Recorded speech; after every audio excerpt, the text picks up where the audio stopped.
Nā, he tohu pai anō o te huringa o ngā waiaro ki tō tātou reo Māori. O tira ki tōna uara, ki roto ki waho anō hoki i te wāhi mahi.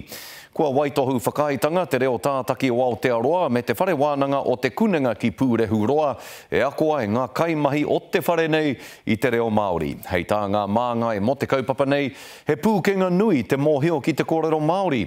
He pūkenga e uaratia ana e te reo tātaki. Nei rā te pūrongo a Hania Douglas. E ora ai te reo Māori me kōrero i ngā wā katoa, i ngā wāhi katoa.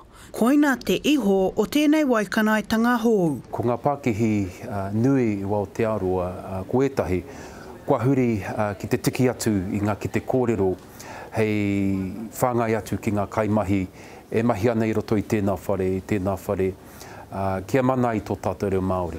No e nei tau tata nei ki te ai te hiakai o te iwi whānui ki te reo Māori. Kia ora te whānau, it is Tuesday the 10th of April and it's great to have you with us. Morena, this is breakfast. Me te aha, kua piki a te reo tātaki ki te waka. I think reo in the workplace is becoming more and more relevant and more prevalent, and TVNZ certainly believes that and would like to be at the forefront of that.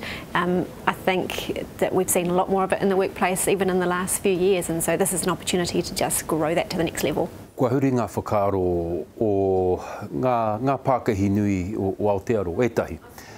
E huri ana ngā whakaaro i roto i te mōhiotanga, ki te kore tautoko, ki te kore e huri te aruru ki te kōrero Māori, ka ngaro tērā taha i Wainganui i a tātou. Hei a piti e huroa ana i te tauira e whai ana kia utu ngā konga i ngā pire ako, engari putāna ngā ihu ma ngā pakihi te pūtea e whakahoki.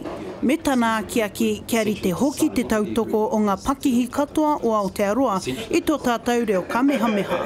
Ko ngā kaimahi o konei, he wahanga kei rātou ki te pāpāho atu i ngā reo wērua, ko te reo tuatahi o tēnei whenua, ko te reo Māori, nō reira he kaupapa tēnei, hei āwhina, hei hāpai, hei ako i ngā kaimahi o konei kia whakapakere ai i te reo Māori. I tēnei wā, ko tahi te rā e akona ai te reo i ia wiki, me kore noa e tipu te reo Māori i tēnei o ngā Pakehi nui o Aotearoa. Hania Douglas, Te Karere.